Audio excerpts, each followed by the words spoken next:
야, 이 해병대 새끼야. 여기서 뭐라고 자빠졌어? 명동 한복판에서 갑자기 들려온 거친 욕설에 강지훈의 발걸음이 뚝 멈춰 섰습니다. 22살의 해병대 일병인 강지훈은 포항부대에서 첫 정기휴가를 받아 서울에 올라온 참이었죠. 형, 저기 좀 봐. 또 시작이네. 또. 친구 현우가 소곤소곤 속삭였어요. 지훈의 시선이 향한 곳에는 검은 정장을 입은 남자 서너 명이 한 젊은이를 빙 둘러싸고 있었습니다. 그들의 목소리는 점점 커졌고 지나가던 사람들은 고개를 돌리며 슬금슬금 그 자리를 피해갔죠. 아오, 진짜 명동 한복판이 왜 이 모양이야? 지훈은 작게 혀를 쯧 찼습니다. 군부대에서는 상상도 할 수 없는 광경이었거든요. 포항 해병대 부대 근처는 조용하고 평화로운 곳이었는데 서울 한복판이 이렇게 험악할 줄은 몰랐습니다. 우리 그냥 가자. 괜히 엮이면 우리만 피곤해져. 친구들이 지훈의 팔을 잡아당겼습니다. 하지만 지훈의 발은 쉽게 떨어지지 않았어요. 해병대에서 뼛속까지 배운 것 중 하나가 바로 정의감이었거든요. 약한 사람을 보호하고 불의를 보면 참지 못하는 것. 그게 바로 해병의 정신이라고 귀에 못이 박이도록 교육받았습니다. 명동거리는 평소와 다름없이 북적거리고 있었습니다. 관광객들이 쇼핑백을 양손 가득 들고 다니고 젊은 연인들이 싱글벙글 웃으며 손을 잡고 걸어가고 있었죠. 하지만 그 평화로운 풍경 사이로 어른거리는 어두운 그림자들이 있었습니다. 이 지역을 꽉 잡고 있다는 흑곰파 조직원들이었어요. 지훈아, 진짜 가자. 여기 조폭들 진짜 장난 아니라고 들었어. 친구 민준이 불안한 표정으로 말했습니다. 예전에 우리 형도 여기서 시비 붙어서 엄청 고생했거든. 군인이라고 봐주고 그런 거 하나도 없대. 지훈은 친구들의 말에 마지못해 고개를 끄덕였습니다. 아무리 정의감이 불타도 군인 신분으로 함부로 나설 순 없었거든요. 군인이 민간 사건에 개입하면 오히려 일이 눈덩이처럼 커질 수 있다는 걸 잘 알고 있었습니다. 바로 그 순간이었어요. 둘러싸인 젊은이의 얼굴에서 퍽 하고 피가 튀는 게 보였습니다. 아! 지훈의 입에서 낮은 탄식이 터져 나왔죠. 그 젊은이는 자신과 비슷한 또래로 보였고 어쩐지 낯이 익었습니다. 아마 같은 부대 후임이거나 선임일 수도 있겠다는 생각이 스쳤죠. 야, 이 새끼야. 돈도 없으면서 여긴 왜 기어들어와? 어? 군발이 월급 그거 쥐꼬리만 하잖아. 조폭 중 한 명이 큰 소리로 외쳤습니다. 그 말에 지훈의 얼굴이 확 달아올랐어요. 군인을 대놓고 무시하는 듯한 말투가 너무나 기분 나빴거든요. 군인이 뭐 벼슬이야? 휴가 나왔으면 짜져서 조용히 다녀야지. 다른 조폭이 비웃듯 말했습니다. 어차피 민간인한테는 손도 못 대잖아. 이 겁쟁이 새끼들. 지훈의 주먹이 저절로 꽉 쥐어졌습니다. 해병대의 자존심이 여지없이 짓밟히는 느낌이었어요. 하지만 친구들이 더욱 강하게 팔을 잡아당겼고 지훈은 어쩔 수 없이 그 자리를 떠나야 했습니다. 그날 저녁 지훈은 친구들과 함께 명동의 한 고깃집에서 저녁을 먹고 있었습니다. 하지만 낮에 본 광경이 자꾸만 머릿속에서 어른거렸어요. 형들, 우리나라가 원래 이래? 지훈이 조심스럽게 물었습니다. 아니야, 임마. 그냥 저 동네가 좀 특별한 거지. 현우가 대답했습니다. 흑곰파라고. 이 근처를 꽉 잡고 있는 깡패 조직이 있거든. 경찰도 함부로 손 못 댄다고 하더라. 경찰도? 지훈은 놀란 표정을 지었습니다. 그럼 아무도 저놈들을 못 막는다는 거야? 그런 셈이지. 그러니까 우리 같은 사람들은 알아서 조심해야 하는 거고, 민준이 작은 목소리로 말했습니다. 지훈은 복잡한 마음으로 밥을 먹었습니다. 해병대에서는 강인함과 정의를 배웠는데 현실은 그렇지 못한 것 같아 마음이 답답했어요. 특히 자신과 같은 군인들이 조롱당하는 모습을 보니 가슴에 돌덩이가 하나 얹힌 듯 무거웠습니다. 식사를 마치고 나서 지훈과 친구들은 명동 거리를 걸었습니다. 밤이 되자 낮은 절이 가라앉을 정도로 거리는 더 복잡해졌죠. 네온사인이 반짝반짝 화려하게 빛나고 사람들의 웃음소리가 가득했지만 지훈의 마음은 여전히 무거웠습니다. 그때 갑자기 뒤에서 누군가 지훈의 어깨를 툭 쳤습니다. 야, 너 낮에 본 그 새끼 아니냐? 뒤돌아본 지훈의 얼굴이 순간 굳어졌습니다. 낮에 봤던 바로 그 조폭들이었거든요. 검은 정장을 입은 남자 5명이 지훈과 친구들을 빙 둘러쌌습니다. 형님들, 저희 그냥 가던 길 가겠습니다. 지훈이 최대한 차분한 목소리로 말했습니다. 하지만 그의 심장은 주체할 수 없이 두근두근 뛰고 있었어요. 해병대 훈련을 받았지만 민간인 신분으로는 함부로 대응할 수 없다는 것을 잘 알고 있었거든요. 가던 길? 야, 이 새끼. 낮에 우리 쳐다보던 눈깔이 예사롭지 않더라? 행동대장 마동철이라는 자가 지훈 앞으로 성큼 다가왔습니다. 군인이라며? 해병대?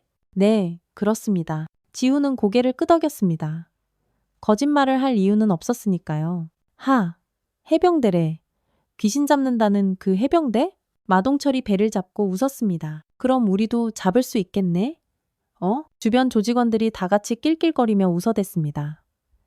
그 웃음소리에 지훈의 얼굴이 시뻘겋게 달아올랐어요. 해병대의 자존심이 산산조각 나는 기분이었습니다. 형님, 저희 진짜 갈게요. 친구 현우가 떨리는 목소리로 말했습니다. 하지만 조직원들은 꿈쩍도 않고 길을 막고 서 있었죠. 야, 군인이 뭐 대단하다고? 여기 명동에서는 우리가 법이야, 임마.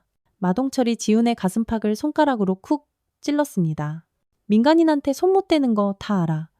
그래서 더 재밌는 거지? 안 그래? 지훈은 이를 악물었습니다. 상황이 점점 최악으로 치닫고 있다는 것을 느꼈어요. 하지만 어떻게 할 수도 없었습니다. 군인이 민간인에게 먼저 손을 대면 걷잡을 수 없이 큰 문제가 되거든요. 돈 좀 있냐? 군발이 월급 받잖아. 좀 꺼줘봐. 다른 조직원이 비웃으며 말했습니다. 아니면 우리가 직접 가져갈까? 저희한테는 돈이 별로 없습니다. 지훈이 최대한 예의를 지키며 대답했습니다. 없다고? 그럼 확인해 봐야겠네. 마동철이 갑자기 지훈의 멱살을 확 잡아챘습니다. 야, 이 새끼 주머니 뒤져봐. 형, 안 됩니다. 친구들이 소리쳤지만 다른 조직원들이 그들을 거칠게 막아섰습니다. 지훈은 온몸에 힘을 주며 꾹 참았습니다. 해병대에서 배운 격투기 실력으로는 이들을 충분히 제압하고도 남았어요. 하지만 그럴 수 없었습니다. 군인이 민간인을 폭행하면 군 전체에 먹칠을 하게 될 수도 있거든요. 이 새끼 독하게 참네? 마동철이 지훈의 뺨을 짝 하고 때렸습니다. 군인이라고 처맞으면서 참으면 다 되는 줄 알아? 따끔한 아픔이 뺨에 퍼졌지만 지훈은 이를 악물고 참았습니다. 하지만 그의 눈에는 분노의 불꽃이 이글이글 타오르고 있었어요. 야, 돈 내놔. 안 그러면 진짜 죽는다. 조직원 중 하나가 지훈의 주머니를 거칠게 뒤지기 시작했습니다. 지나가던 시민들이 이 광경을 힐끔힐끔 보고 있었지만 아무도 나서지 않았습니다. 오히려 스마트폰을 꺼내 동영상을 찍는 사람들만 있었죠. 지훈은 그 모습에 더욱 깊은 절망감을 느꼈어요. 에게게. 고작 10만 원? 야, 군바리가 돈을 이것밖에 안 들고 다녀? 진짜 가오 안 살게. 마동철이 지훈의 지갑을 뒤지며 말했습니다. 이거 다 가져간다. 그건 제 용돈입니다. 부모님이 주신. 지훈이 간절한 목소리로 말했지만 마동철은 콧방귀만 뀌었습니다. 부모님? 하하. 22살 처먹고 부모님한테 용돈 받았으냐? 마동철이 조롱하듯 말했습니다. 군발이 월급이 얼마나 쥐꼴이면 부모님한테 손을 벌려? 에라이. 지훈의 눈에 뜨거운 눈물이 핑 맺혔습니다. 분노와 굴욕감이 한꺼번에 온몸을 덮쳤거든요. 해병대의 자존심도 개인적인 자존심도 모두 짓밟히는 기분이었습니다. 이제 됐지? 다음부터는 우리 구역에서 함부로 대가리 쳐들고 다니지 마라. 마동철이 지훈의 어깨를 툭 치며 말했습니다. 바로 그때였어요. 마동철의 주먹이 예고도 없이 지훈의 얼굴을 향해 휙 하고 날아왔습니다. 예마가오. 지훈은 피할 수 있었지만 피하지 않았어요. 피하면 친구들에게 더 큰 피해가 갈 수 있다고 생각했거든요. 주먹이 얼굴에 정통으로 꽂히는 순간 지훈은 정신이 번쩍 들었습니다. 입안에서 비릿한 피맛이 났고 코에서도 뜨거운 피가 주르륵 흘러나왔어요. 지훈아. 친구들이 비명을 질렀지만 조직원들이 그들을 더욱 강하게 막았습니다. 이게 군바리의 현실이야. 뼈에 새겨. 임마. 마동철이 피투성이가 된 지훈을 내려다보며 말했습니다. 다음에 또 눈에 띄면 그땐 진짜 죽는다. 조직원들은 낄낄거리며 그 자리를 떠났습니다. 지훈은 친구들의 부축을 받으며 간신히 일어났어요. 얼굴은 피범벅이었고 몸 곳곳이 욱신거렸습니다. 지훈아, 괜찮아? 현우가 걱정스러운 목소리로 물었습니다. 괜찮아. 지훈은 작은 목소리로 대답했지만 실제로는 하나도 괜찮지 않았어요. 몸의 아픔보다는 마음의 상처가 훨씬 더 깊고 아팠거든요. 그날 밤 지훈은 친구 집에서 얼굴에 상처를 치료했습니다. 거울을 보니 입술이 퉁퉁 부어 터져 있고 볼에는 시퍼런 멍이 들어 있었어요. 이런 몰골로 부대에 복귀하면 어떻게 될까 하는 걱정이 앞섰습니다. 지훈아, 이거 신고해야 하는 거 아니야? 민준이 말했습니다. 신고한다고 뭐가 달라질까? 지훈은 씁쓸하게 웃었습니다. 오히려 문제만 더 커질 것 같은데. 하지만 지훈의 마음 깊은 곳에서는 분노가 용암처럼 끓어오르고 있었습니다. 해병대의 명예가 짓밟렸다는 생각에 잠을 이룰 수가 없었어요. 이런 일이 과연 자신에게만 일어난 일일까 하는 의구심도 들었습니다. 다음 날 아침, 지훈은 무거운 마음으로 포항으로 돌아갈 준비를 했습니다. 얼굴의 상처는 여전히 아팠고 마음의 상처는 더욱 깊어져만 갔어요. 강지훈 일병, 얼굴이 왜 그럽니까? 포항 해병대 부대 정문을 통과하는 순간 경비병의 놀란 목소리가 들렸습니다. 지훈의 얼굴은 여전히 멍과 상처로 얼룩져 있었거든요. 화장으로 대충 가려보려 했지만 남자가 하기에는 역부족이었어요. 휴가 중에 좀 넘어졌습니다. 지훈은 어색하게 웃으며 대답했습니다. 하지만 그의 눈빛에는 깊은 상처가 고스란히 남아 있었죠. 부대 안으로 들어서자 동료들의 시선이 지훈에게 집중됐습니다. 야, 강지훈. 얼굴이 왜 그 모양이야? 사고 났어? 선임 박서준 상병이 다가와 물었습니다. 아닙니다. 그냥 실수로. 지훈은 계속 거짓말을 해야만 했습니다. 진실을 말했다가는 부대 전체에 큰 문제가 될 수 있다고 생각했거든요. 하지만 며칠이 지나자 상황은 완전히 달라졌습니다. 같은 부대 장병인 최우진 일병도 휴가에서 돌아왔는데 지훈과 비슷한 상처를 입고 온 것이었어요. 우진아, 너도 얼굴이. 지훈은 최우진을 보며 깜짝 놀랐습니다. 최우진의 얼굴에도 시퍼런 멍이 들어 있었거든요. 형님 혹시 명동에서? 최우진이 조심스럽게 물었습니다. 너도? 지훈의 목소리에 놀라움이 가득 섞여 있었어요. 두 사람은 조용한 곳으로 가서 이야기를 나눴습니다. 그리고 최우진도 지훈과 똑같은 일을 당했다는 것이 밝혀졌죠. 같은 조폭 무리에게 폭행당하고 돈을 빼앗긴 것이었어요. 이거 보통 심각한 문제가 아닌데? 박서준 상병이 두 사람의 이야기를 듣고 말했습니다. 해병대가 동네 조폭한테 두들겨 맞았다고? 소문은 삽시간에 부대 전체로 퍼져나갔습니다. 부대 내에서는 은밀하게 이야기가 오갔어요. 명동 흑곰파 놈들이 우리 해병들을 타겟으로 괴롭힌다더라. 군인이라고 함부로 저항 못하는 거 알고 일부러 건드린다던데. 황정민 주임원사는 이 소문을 듣고 심각한 표정을 지었습니다. 50대의 베테랑 군인인 그는 이런 일이 결코 단순하지 않다는 것을 직감했거든요. 강지훈, 최우진, 내 사무실로 좀와. 황정민 주임원사가 두 병사를 불렀습니다. 사무실에서 황정민 주임원사는 자세한 이야기를 들었습니다. 지훈과 우진은 처음에는 말을 아꼈지만 주임원사의 다정한 설득에 결국 모든 것을 털어놨어요. 이게 말이 되는 소린가? 황정민 주임원사의 얼굴이 붉어졌습니다. 우리 해병대가 조폭 나부랭이한테 맞고도 아무 말 못한다고? 주임원사님, 저희가 먼저 손을 댈 수는 없었습니다. 상대는 민간인이니까? 지훈이 말했습니다. 그걸 누가 모르나. 하지만 이건 차원이 다른 문제야. 황정민 주임원사가 책상을 쾅 쳤습니다. 우리 해병의 명예가 땅에 떨어졌어. 황정민 주임원사는 즉시 중대장에게 보고했습니다. 보고는 중대장을 거쳐 대대장 그리고 연대장에게까지 이어졌죠. 하지만 상급 간부들의 반응은 예상과 달랐어요. 이런 민간 사건에 군이 직접 개입하면 더 큰 문제가 될 수 있네. 연대장이 말했습니다. 일단 경찰에 신고하라고 해. 경찰에 신고해봤자 소용없을 것 같습니다. 명동 그 지역은 이미 조폭들이 꽉 잡고 있다고 합니다. 조인성 작전 참모가 말했습니다. 그래도 우리가 직접 나설 수는 없어. 절차를 따라야지. 연대장은 단호하게 말했습니다. 결국 경찰에 신고가 접수됐습니다. 하지만 예상대로 경찰의 반응은 미온적이었어요. 네, 신고 접수했습니다. 수사해 보겠습니다. 담당 형사는 형식적으로 말했습니다. 하지만 그의 표정에서는 별다른 기대는 하지 마시오 하는 뜻이 역력히 보였죠. 며칠이 지났지만 아무런 소식도 없었습니다. 오히려 부대 내에서는 더 많은 피해 사례가 속속 드러났어요. 지난 몇 달 동안 명동에서 휴가를 보낸 해병들 중 적어도 5명이 비슷한 일을 당했다는 사실이 밝혀졌거든요. 이거 완전히 우리를 호구로 보는 거네. 선임들 사이에서 분노가 부글부글 끓어올랐습니다. 옛날에는 해병대라고 하면 다들 피해가던 시절이 있었는데 이제는 오히려 해병대라고 하면 더 괴롭힌다고? 조폭놈들이 군인은 절대 대응 못한다는 걸 알고 일부러 노리는 거야, 이거. 다른 선임이 붕괴하며 말했습니다. 부대 전체의 사기가 뚝뚝 떨어지기 시작했습니다. 휴가를 나가는 것조차 두려워하는 장병들이 생겨났어요. 특히 서울이 집인 장병들은 고향에 가는 것도 꺼려했습니다. 황주임원사님, 이런 식으로는 안 됩니다. 조인성 작전참모가 주임원사를 찾아왔습니다. 장병들 사기가 말이 아닙니다. 바닥으로 떨어지고 있어요. 나도 알고 있네. 하지만 위에서는 조용히 넘어가라고만 하니. 황정민 주임원사도 답답해 미칠 지경이었습니다. 그때 한 병사가 급하게 뛰어왔습니다. 주임원사님, 큰일 났습니다. 왜 그래? 무슨 일이야? 황정민 주임원사가 물었습니다. 윤일병이 또 당했습니다. 이번엔 훨씬 더 심합니다. 병사의 목소리에는 다급함이 잔뜩 묻어 있었어요. 윤현수 일병이 휴가에서 돌아온 모습은 그야말로 참담했습니다.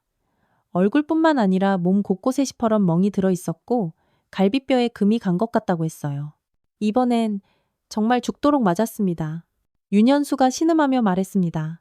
저보고 해병대 간판 내리라고 그렇게 말했습니다. 이 소식은 마침내 해병 제1사단 사단장인 김혜수 소장에게까지 전달됐습니다. 50대 초반의 김혜수 소장은 해병대 역사상 최초의 여군 투스타였어요. 그녀는 전설적인 해병대 출신으로 불같은 카리스마와 신기에 가까운 전술 지휘 능력을 모두 갖춘 살아있는 전설이었습니다. 김혜수 소장은 보고서를 받아들고 한동안 말이 없었습니다. 그녀의 얼굴에는 싸늘한 분노가 아주 서서히 떠오르고 있었죠. 이게 정말 사실입니까? 김혜수 소장의 목소리에는 억제된 분노가 담겨 있었습니다. 네, 사단장님. 지금까지 확인된 피해자만 7명입니다. 보고하는 참모의 목소리도 떨리고 있었어요. 김혜수 소장은 천천히 자리에서 일어났습니다. 그녀의 눈에는 이제까지 그 누구도 보지 못했던 차가운 불꽃이 이글이글 타오르고 있었죠.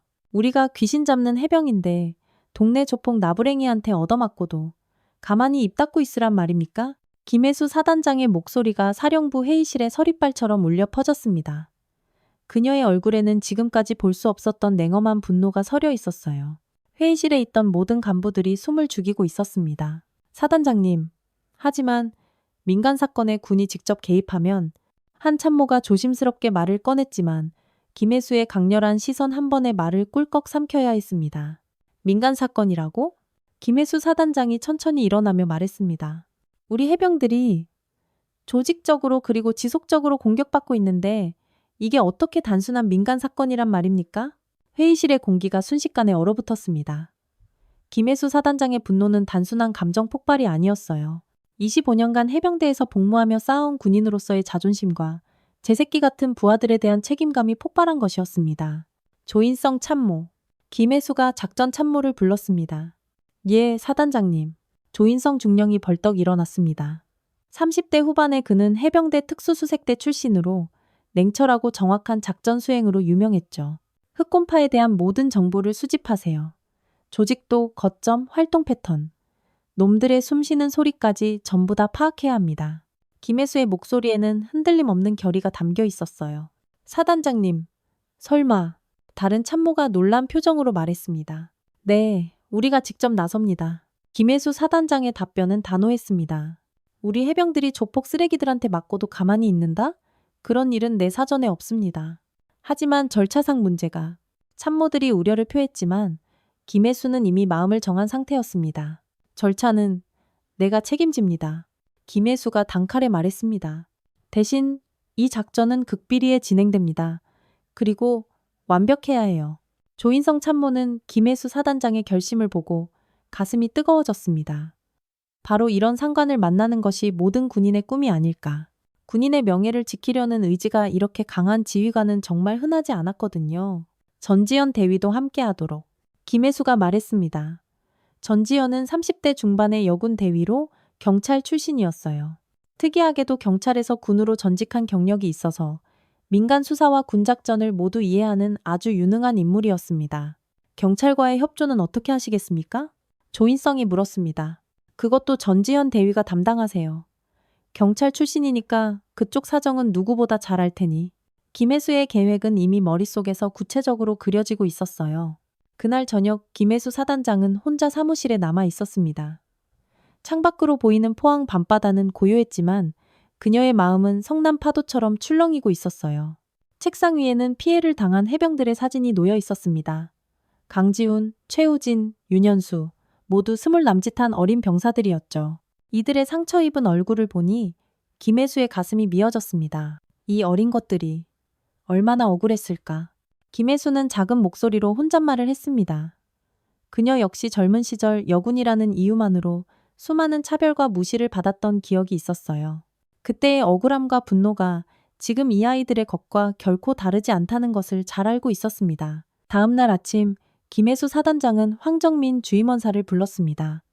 50대의 베테랑 부사관인 황정민은 김혜수와 오랫동안 생사고락을 함께한 동반자였어요. 주임원사님, 우리 장병들 상태는 어떻습니까? 김혜수가 물었습니다. 사단장님, 사기가 말이 아닙니다. 바닥을 치고 있습니다. 황정민 주임원사의 목소리에는 안타까움이 묻어 있었어요. 휴가도 제대로 못 나가겠다고 하는 병사들이 태반입니다. 그럴 수밖에요. 하지만 이제 달라질 겁니다. 김혜수의 눈의 결의에 찬빛이 떠올랐어요. 사단장님? 황정민 주임원사가 의아한 표정을 지었습니다. 우리가 직접 나섭니다. 김혜수가 조용히 말했습니다. 조폭놈들이 우리 해병을 함부로 대했으니 그 대가를 톡톡히 치르게 해줘야죠. 황정민 주임원사의 눈이 커졌습니다. 김혜수 사단장의 진짜 의도를 그제야 깨달은 것이었어요. 사단장님, 정말 직접 나서시겠다는 겁니까? 황정민의 목소리에 놀라움과 기대감이 동시에 섞여 있었습니다. 네, 작전명은 유령입니다. 김혜수가 말했어요. 귀신 잡던 해병이 이번에는 조폭을 잡는 겁니다. 그날 오후 극비 작전 회의가 열렸습니다.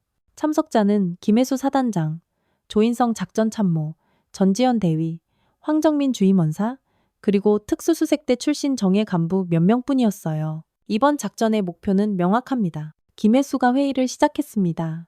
흑곰파를 완전히 와해시키고 다시는 우리 해병들을 건드리지 못하게 만드는 것입니다. 구체적인 방법은 어떻게 하시겠습니까? 조인성이 물었습니다. 먼저 정보 수집부터 시작하겠습니다. 적을 알아야 이길 수 있으니까요. 김혜수의 계획은 체계적이었습니다. 전지현 대위는 경찰과의 협조 채널을 구축하세요.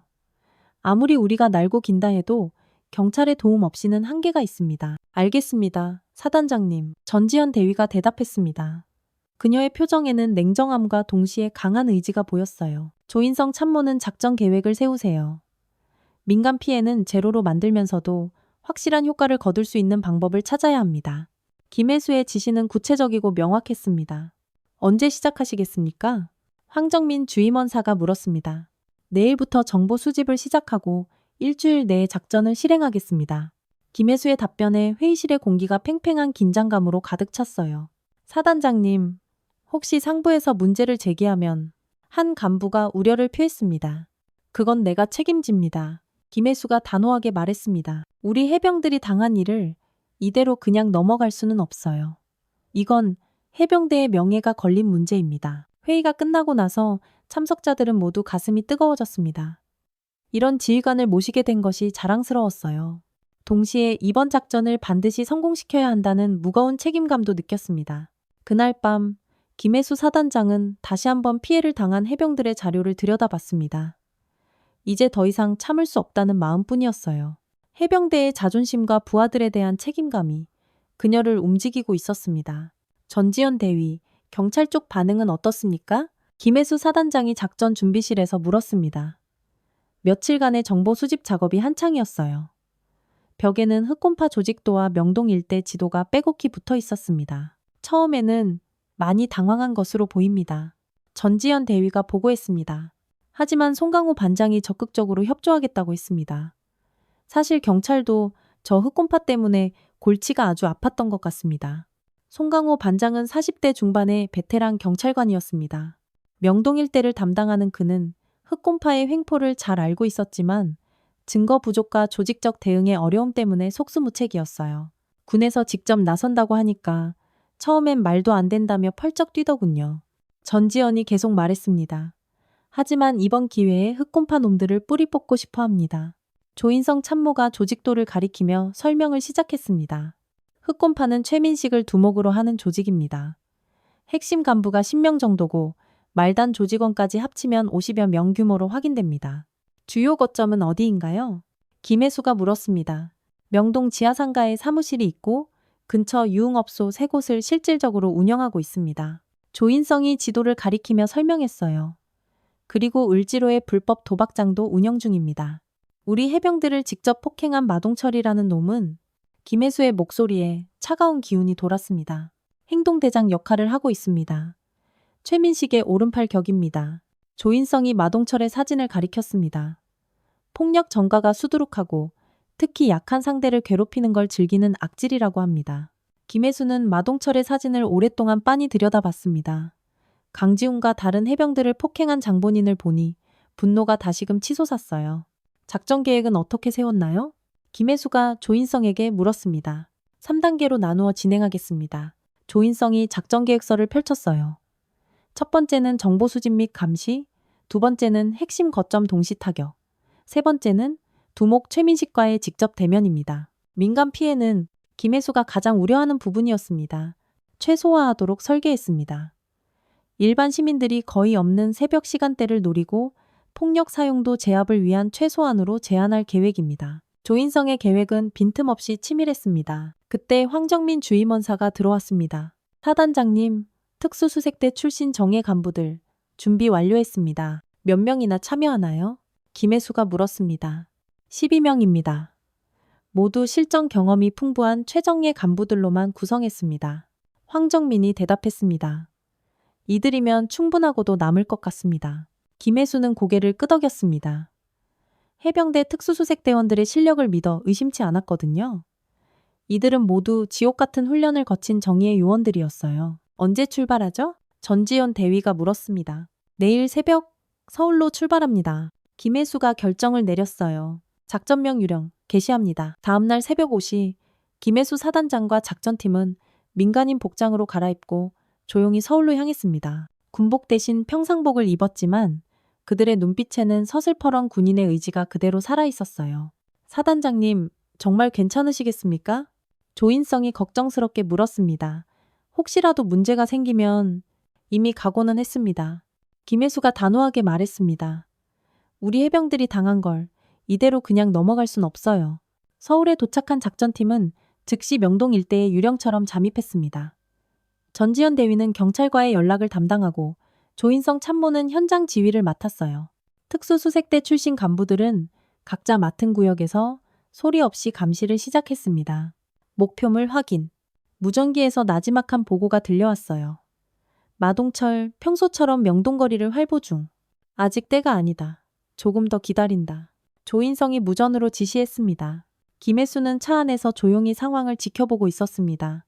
명동거리의 평화로운 오후 풍경 속에서 조폭들이 어깨에 힘을 주고 활개치고 다니는 모습을 보니 분노가 다시 치솟았어요. 저놈들이 우리 아이들을 그렇게 괴롭혔구나. 김혜수의 주먹이 저절로 꽉 쥐어졌습니다. 오후 6시. 드디어 작전이 시작됐습니다. 유령 1호. 이상 없나? 조인성의 무전이 들려왔어요. 유령 1호, 이상무. 대기 중. 유령 2호 대기 중. 유령 3호. 목표물 시야 확보. 각 조의 보고가 차례로 들어왔습니다. 모든 준비가 완료된 상태였어요. 작전 개시. 김혜수 사단장의 명령이 떨어졌습니다. 그 순간 해병대 특수수색대원들이 마치 그림자처럼 움직이기 시작했습니다. 수년간 쌓아온 실전 경험과 완벽한 팀워크가 빛을 발하는 순간이었어요. 가장 먼저 을지로의 불법 도박장이 타격을 받았습니다. 조직원들이 정신을 차리기도 전에 특수수색팀이 순식간에 침투해 눈 깜짝할 새에 제압했어요. 무기나 과격한 폭력 대신 완벽한 제압술로 상황을 끝내는 모습은 마치 한 편의 영화 같았습니다. 1호 거점, 제압 완료. 2호 거점, 제압 완료. 3호 거점, 접근 중. 무전기를 통해 쉴 새 없이 들려오는 보고에 김혜수의 마음이 뛰었습니다. 모든 것이 계획대로 착착 진행되고 있었어요. 명동 지하상가의 흑곰파 사무실도 동시에 타격을 받았습니다. 평소 온갖 위세를 부리던 조직원들이 갑작스러운 습격에 소리도 못 내고 당황하며 제압당했어요. 이게 뭐야? 너희들 누구야? 마동철이 고래고래 소리쳤지만 해병대 특수수색팀의 움직임은 정확하고 신속했습니다. 조용히 해. 한 간부가 얼음장처럼 차갑게 말하며 마동철을 단숨에 제압했어요. 불과 30분 만에 흑곰파의 주요 거점들이 모조리 무력화되었습니다. 조직원들은 정확한 기술에 의해 제압됐고 민간인 피해는 단 한 건도 없었어요. 사단장님, 1차 작전 완료했습니다. 조인성의 보고를 들은 김혜수는 안도의 한숨을 쉬었습니다. 하지만 진짜 목표는 따로 있었어요. 바로 흑곰파 두목 최민식을 직접 만나는 것이었습니다. 두목님, 큰일 났습니다. 두목님, 최민식의 핸드폰이 요란하게 울려댔습니다. 40대 후반의 흑곰파 두목은 강남의 한 고급 한정식집에서 다른 조직 간부들과 거나하게 저녁 식사를 하고 있었어요. 뭔데 이렇게 호들갑이야? 최민식이 짜증스럽게 전화를 받았습니다. 사무실이 털렸습니다. 도박장도, 유흥업소도. 전부 다요. 전화 너머로 들려오는 목소리는 공포에 질려 있었어요. 뭐라고? 최민식의 얼굴이 순간 굳어졌습니다. 함께 있던 다른 간부들도 심상치 않은 분위기를 감지했죠. 어떤 새끼가 감히 우리를. 최민식이 말을 끝내기도 전에 또 다른 전화가 걸려왔습니다. 두목님, 마동철 형님도 잡혀갔습니다. 경찰이야? 아닙니다. 정체를 알 수 없는 놈들입니다. 최민식의 손이 부들부들 떨리기 시작했습니다. 20년 넘게 이 바닥을 장악해온 그였지만 이런 상황은 생전 처음이었어요.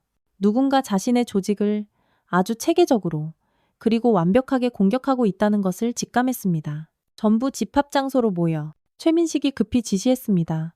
하지만 연락이 되는 조직원은 절반도 채 되지 않았어요. 한편 김혜수 사단장은 명동의 한 카페에서 조용히 상황을 지켜보고 있었습니다. 창밖으로 보이는 거리에는 경찰차들이 하나둘 나타나기 시작했어요. 전지현 대위가 미리 조율한 대로 경찰이 뒷정리를 맡고 있었습니다. 사단장님, 최민식이 움직이기 시작했습니다. 조인성 참모가 보고했어요. 강남에서 나와서 명동으로 향하고 있습니다. 예상대로군요. 김혜수가 조용히 말했습니다. 자신의 왕국이 공격받으니까 왕이 직접 나올 수밖에요. 어떻게 하시겠습니까? 조인성이 물었습니다. 직접 만나야죠. 김혜수의 결정은 확고했습니다. 이제 끝장을 낼 시간입니다. 최민성은 급히 명동으로 달려왔지만 그를 기다리고 있는 것은 참담한 현실뿐이었습니다. 평소 자신의 구역이던 곳곳이 경찰의 통제선에 막혀 있었고 조직원들은 대부분 연행되거나 쥐 죽은 듯이 숨어버린 상태였어요. 이게 대체 무슨 일이냐고 최민성이 허공에 대고 소리쳤습니다. 하지만 대답해줄 사람은 아무도 없었어요. 그때 한 남자가 최민식 앞에 나타났습니다. 조인성 참모였어요. 최민식 씨 맞으시죠? 조인성의 목소리는 지극히 차분했습니다. 너 누구야? 어떤 새끼들이 감히 우리 조직을. 최민성이 화를 내며 다가서려 했지만 조인성의 얼음장 같은 시선의 발걸음이 저절로 멈춰졌어요. 당신을 만나고 싶어하는 분이 계십니다. 조인성이 말했습니다. 거부하실 수도 있지만 그러면 상황이 더 곤란해질 겁니다. 최민식은 순간 선택의 기로에 섰습니다. 도망칠 수도 있었지만 그러면 자신의 모든 것이 끝장날 것 같았어요. 이미 조직이 무너진 상황에서 더 이상 잃을 것도 없었습니다. 누구를 만나라는 거야? 최민성이 떨리는 목소리로 물었습니다. 따라오시면 알게 될 겁니다. 조인성이 차를 가리켰어요. 차 안에서 최민식은 불안에 떨고 있었습니다. 도대체 누가, 어떤 세력이 자신의 조직을 이렇게 완벽하게 무너뜨릴 수 있었을까 하는 생각뿐이었어요. 경찰도 아니고 다른 조폭도 아닌 것 같았습니다. 차가 멈춘 곳은 한강 근처의 조용한 공원이었습니다. 밤이 깊어 사람들이 거의 없는 곳이었어요. 저기 계십니다. 조인성이 벤치를 가리켰습니다. 최민식이 고개를 돌리자 한 여성이 혼자 벤치에 앉아 있는 것이 보였어요. 50대 초반으로 보이는 그 여성은 평범한 옷차림이었지만 감히 범접할 수 없는 아우라를 풍기고 있었습니다. 손에는 야구 배트가 하나 들려 있었습니다. 저분이? 최민식이 의아해했습니다. 해병 제1사단 사단장 김혜수 소장님이십니다. 조인성의 말에 최민식의 얼굴이 새하얗게 질렸어요. 군인이라고? 최민식은 도저히 믿을 수 없다는 표정이었습니다. 왜 군인이 우리를? 직접 여쭤보시죠. 조인성이 말했습니다. 최민식은 떨리는 다리로 김혜수에게 다가갔습니다. 가까이 갈수록 그녀에게서 뿜어져 나오는 압도적인 기운을 느낄 수 있었어요. 이것이 진짜 군인의 위엄이라는 것을 그는 난생 처음으로 깨달았습니다. 앉으세요. 김혜수가 조용히 말했습니다. 그 한마디에 최민식은 자신도 모르게 벤치에 털썩 주저앉았어요. 저는 최민식이 겨우 입을 떼려 했지만 김혜수의 서늘한 시선 앞에서 말이 턱 하고 막혀버렸습니다. 우리 해병들을 왜 건드렸습니까? 김혜수의 첫마디였습니다. 차분했지만 뼛속까지 파고드는 강렬한 목소리였습니다. 네? 해병들을요? 최민성이 더듬거렸습니다. 강지훈 일병, 최우진 일병, 윤현수 일병, 김혜수가 한 명씩 이름을 부르기 시작했어요. 모두 당신 부하들이 개처럼 끌고 다니며 폭행한 우리 해병들입니다. 최민식의 기억 속에서 그 사건들이 퍼즐처럼 맞춰지기 시작했습니다. 마동철이 몇 번 군인 애들 손 좀 봐줬다고 자랑했던 것이 생각났어요. 그때는 대수롭지 않게 여겼는데 그것이 이런 엄청난 결과를 가져올 줄은 꿈에도 몰랐습니다. 그건 최민식이 변명을 하려 했지만 김혜수의 차가운 눈빛 앞에서 모든 말이 막혔어요. 군인이라고 해서 만만하게 본 겁니까? 김혜수의 목소리에는 억제된 분노가 담겨 있었습니다. 우리가 민간인에게 함부로 손 못 댄다는 걸 알고 일부러 골라서 괴롭힌 거죠? 최민식은 대답할 수 없었습니다. 김혜수의 말이 정확했거든요. 실제로 조직원들은 군인들이 대응하지 못한다는 것을 알고 일부러 더 악랄하게 괴롭혔던 것이 사실이었어요. 사과하세요. 김혜수가 단호하게 말했습니다. 죄송합니다. 최민성이 떨리는 목소리로 말했습니다. 나한테 하는 사과가 아닙니다. 김혜수가 말했습니다. 우리 해병들에게 직접 사과해야 합니다. 최민식은 자신이 처한 상황을 완벽하게 이해했습니다. 선택의 여지가 없다는 것을 깨달았어요. 이 여군 장성 앞에서는 그동안 자신이 누려왔던 모든 위세가 아무런 소용이 없었습니다. 어떻게 하면 되겠습니까? 최민성이 간신히 물었습니다. 김혜수는 잠시 흐르는 한강을 바라봤습니다. 흐르는 강물을 보며 마음속에 들끓는 분노를 가라앉히려 애썼어요. 이제 마지막 단계만 남았습니다. 포항까지 직접 와서 사과하십시오.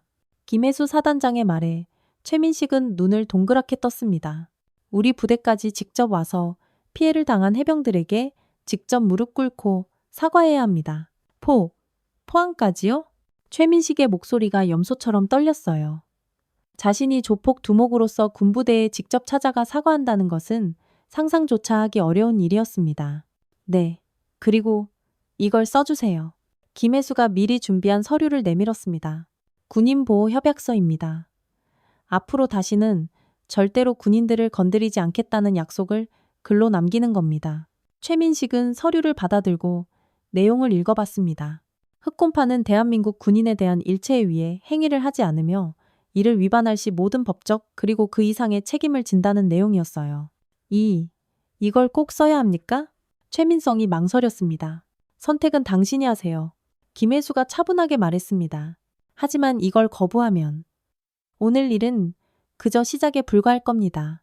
최민식은 김혜수의 눈을 바라봤습니다. 그 눈에서 이것이 결코 장난이나 협박이 아니라는 것을 확인할 수 있었어요. 오늘 하루 만에 자신의 조직이 완전히 붕괴된 것을 보면 이 사람들의 능력은 자신의 상상을 초월했습니다. 알겠습니다. 최민식이 결국 고개를 끄덕였어요. 부들부들 떨리는 손으로 협약서에 서명을 했습니다. 사흘 후 포항 해병대 부대에는 정말 믿기 어려운 광경이 펼쳐졌습니다. 정문 앞에 번쩍이는 고급 승용차 한 대가 멈춰섰고 거기서 최민식이 내렸어요. 그의 얼굴은 창백했고 걸음걸이도 부자연스러웠습니다. 저는 흑곰파, 아니 최민식입니다. 최민식이 경비병에게 말했습니다. 사단장님께 약속한 대로 왔습니다. 경비병은 당황했지만 이미 연락을 받은 상태였어요. 곧 황정민 주임원사가 나와 최민식을 맞았습니다. 따라오시죠. 황정민 주임원사의 목소리는 얼음장처럼 차가웠습니다. 부대 안면회실로 들어서는 최민식의 모습을 본 해병들은 모두 눈이 휘둥그레졌어요. 그동안 자신들을 그렇게 괴롭혔던 조폭 두목이 이렇게 초라한 모습으로 부대에 직접 찾아온 것이었거든요. 사단장 집무실 앞에 도착한 최민식은 더욱 떨렸습니다. 며칠 전 한강에서 만났던 그 압도적인 존재감이 다시 떠올랐어요. 들어가시죠. 황정민 주임원사가 문을 열어줬습니다. 면회실 안에는 김혜수 사단장이 앉아 있었고 그 옆에는 피해를 당한 해병들이 서 있었어요. 강지훈, 최우진, 윤현수 모두 최민식의 부하들에게 무참히 폭행당했던 젊은 병사들이었습니다. 왔군요. 김혜수가 일어서며 말했습니다. 약속을 지킨 것은 다행입니다. 최민식은 말없이 그 자리에 털썩 무릎을 꿇었습니다. 조폭 두목으로서는 상상도 할 수 없는 굴욕적인 행동이었지만 그에게는 선택의 여지가 없었어요. 강지훈 일병, 최우진 일병, 윤현수 일병.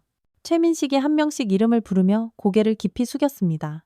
제가 제 밑에 놈들이 저지른 짓에 대해 진심으로 사과드립니다. 해병들은 이 광경을 도저히 믿을 수 없다는 표정으로 바라봤어요. 불과 얼마 전까지 자신들을 개처럼 괴롭혔던 조폭 두목이 지금 자신들 앞에서 무릎을 꿇고 사과하는 모습이었거든요. 앞으로는 절대로 군인분들을 건드리는 일은 없을 겁니다. 제 모든 것을 걸고 약속합니다. 최민식의 목소리에는 진심이 담겨 있었어요. 다시 한번 깊이 사과드립니다. 강지우는 복잡한 마음이었습니다. 그동안 가슴에 응어리져 쌓였던 억울함과 분노가 한꺼번에 눈 녹듯 풀리는 기분이었어요. 동시에 자신을 위해 이렇게까지 해준 사단장님에 대한 감사함이 가슴 벅차게 밀려왔습니다. 일어나세요. 김혜수가 말했습니다. 사과는 받았습니다. 이제 약속을 지키기만 하면 됩니다. 최민식이 조심스럽게 일어났습니다. 그의 얼굴에는 안도의 표정이 스쳐 지나갔어요. 협약서는 잘 보관해두겠습니다. 김혜수가 말했습니다.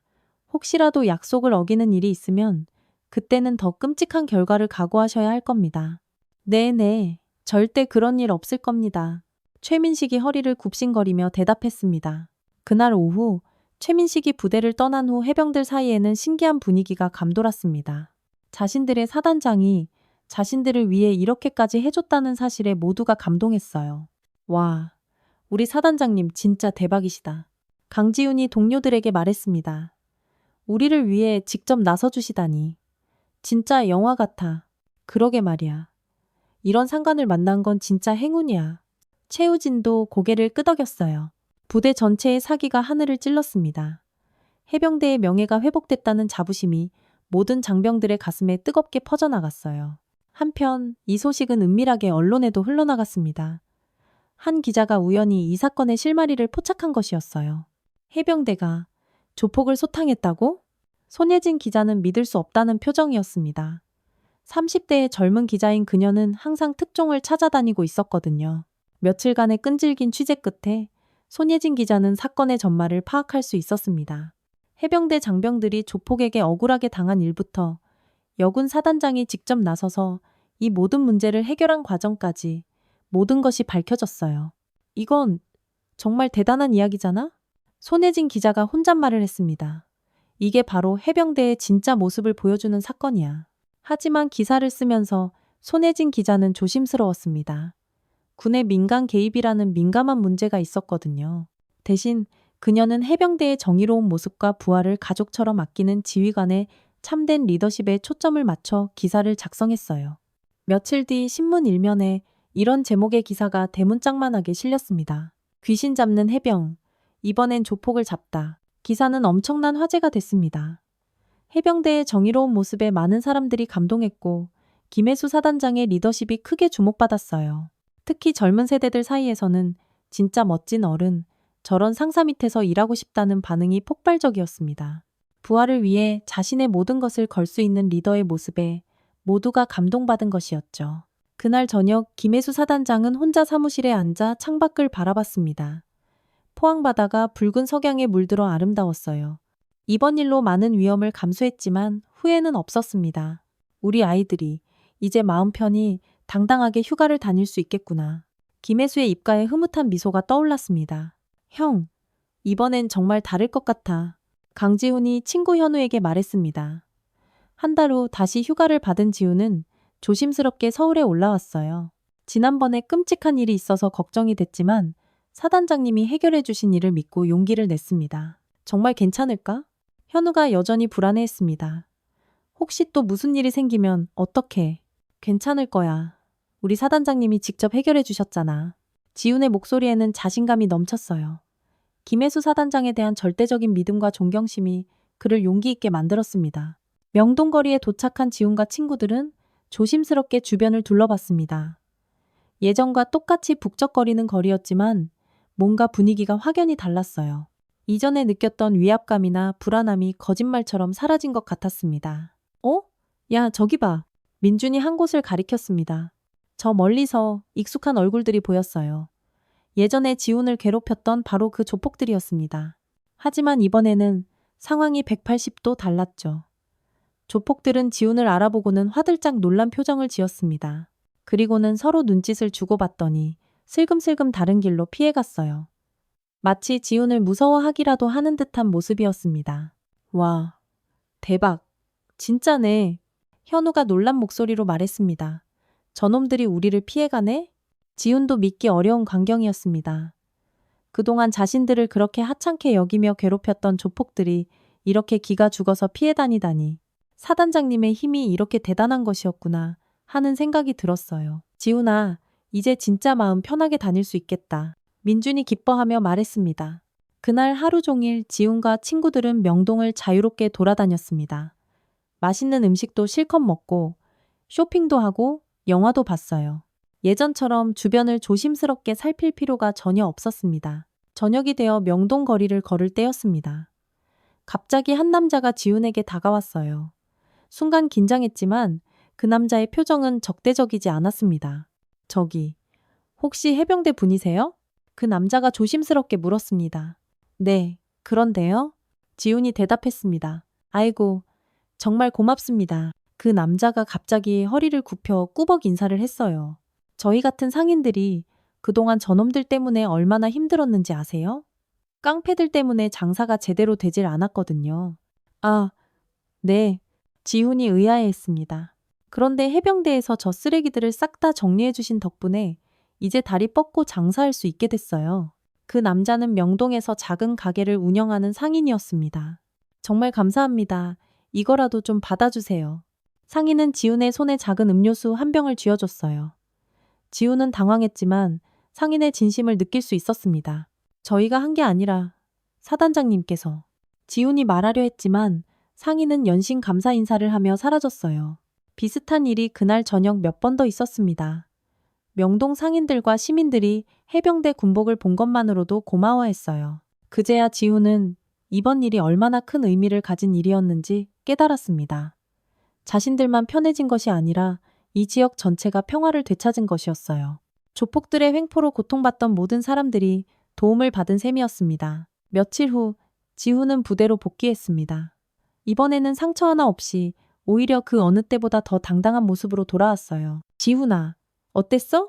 서울 괜찮았어? 동료들이 궁금해하며 물었습니다. 완전히 달라졌습니다. 지훈이 환하게 웃으며 말했습니다. 이제 정말 어깨 펴고 당당하게 다닐 수 있습니다. 전부 다 우리 사단장님 덕분입니다. 지훈의 이야기를 들은 다른 해병들도 모두 기뻐했습니다. 이제 더 이상 휴가를 두려워할 필요가 없어진 것이었거든요. 한편 김혜수 사단장의 사무실에는 각종 언론사에서 인터뷰 요청이 빗발치고 있었습니다. 하지만 김혜수는 모든 인터뷰를 정중히 거절했어요. 사단장님, 왜 인터뷰를 안 하시는지 여쭤봐도 되겠습니까? 조인성 참모가 궁금해하며 물었습니다. 해병대를 알릴 수 있는 좋은 기회인데 말입니다. 우리가 한 일은 당연한 것이었습니다. 김혜수가 차분하게 말했습니다. 부하를 지키는 것은 지휘관의 가장 기본적인 의무죠. 이런 일로 유명해질 필요는 없습니다. 하지만 김혜수의 조용한 바람과는 달리 이 사건은 계속해서 화제가 되고 있었습니다. 특히 젊은 세대들 사이에서는 저런 상관을 만나고 싶다는 반응이 끊이지 않았어요. 인터넷 커뮤니티에는 관련 글들이 계속 올라왔습니다. 진짜 리더십이 뭔지 보여준 사단장, 부하를 위해 자신의 모든 걸 건 지휘관 같은 댓글들이 넘쳐났어요. 해병대 전체의 자부심도 하늘 높이 치솟았습니다. 다른 부대 해병들도 우리 해병대 사단장님이라며 자랑스러워했어요. 해병대라는 이름 자체가 더욱 자랑스럽고 의미 있게 느껴졌습니다. 그로부터 몇 개월이 지났습니다. 명동 일대는 완전히 평화로워졌어요. 흑곰파는 흔적도 없이 사라졌고 다른 조폭들도 감히 이 지역에서 고개조차 들지 못했습니다. 최민식은 약속을 철저히 지키고 있었습니다. 그는 조직을 완전히 해체하고 조용히 살아가고 있었어요. 가끔 길에서 군인들을 보면 고개를 숙이며 인사할 정도였습니다. 강지훈을 비롯한 피해를 당했던 해병들은 이제 완벽하게 자신감을 되찾았습니다. 휴가 때마다 당당하게 서울에 와서 즐거운 시간을 보내고 있었어요. 더 이상 군인이라는 이유로 위축되지 않았습니다. 어느 가을날 저녁, 김혜수 사단장은 다시 혼자 사무실에 앉아 있었습니다. 창밖으로 보이는 포항바다에는 석양이 아름답게 물들고 있었어요. 책상 위에는 해병들이 보낸 감사 편지들이 수북이 쌓여 있었습니다. 사단장님 덕분에 자랑스러운 해병이 되었습니다. 진정한 상관이 어떤 분인지 가슴 깊이 배웠습니다. 모두 비슷한 내용들이었죠. 김혜수는 그 편지들을 하나하나 읽으며 잔잔한 미소를 지었습니다. 이번 일로 큰 위험을 감수했지만 결과는 완벽했어요. 부하들이 어깨 펴고 당당하게 살 수 있게 된 것만으로도 충분했습니다. 오늘은 귀신이 아닌 조폭을 잡았군요. 김혜수가 혼잣말을 했습니다. 그리고 우리는 여전히 해병입니다. 그녀의 얼굴에는 만족스러운 미소가 떠올랐어요. 해병대의 명예를 지켰고 부하들을 보호했으며 나아가 사회 정의까지 실현했습니다. 군인으로서 이보다 더 보람 있는 일은 없었어요. 창밖의 바다를 바라보며 김혜수는 생각했습니다. 앞으로도 이런 일이 있다면 결코 주저하지 않고 나설 것이라고. 부하를 지키는 것이야말로 지휘관의 가장 중요하고 신성한 임무라고 굳게 믿고 있었거든요. 그날 밤 해병 제1사단에는 평화로운 고요가 흘렀습니다. 모든 해병들이 안심하고 잠들 수 있는 밤이었어요. 그들을 지켜주는 든든한 사단장이 있다는 것을 모두가 알고 있었기 때문입니다. 머나먼 명동거리에서도 평화는 계속되고 있었습니다. 상인들은 안심하고 장사를 할 수 있었고 시민들은 자유롭게 거리를 다닐 수 있었어요. 그리고 해병들은 그 어느 때보다 당당하게 고향나들이를 즐기고 있었습니다. 이렇게 해서 귀신 잡던 해병이 조폭을 잡은 이야기는 하나의 전설이 되었습니다. 정의로운 군인의 모습과 진정한 리더십이 무엇인지 보여준 사건으로 오랫동안 기억될 것입니다. 그리고 김혜수 사단장의 한마디는 모든 해병들의 가슴에 자랑스럽게 새겨졌어요. 우리는 귀신도 잡고 조폭도 잡는다. 왜냐하면 우리는 해병이기 때문이다.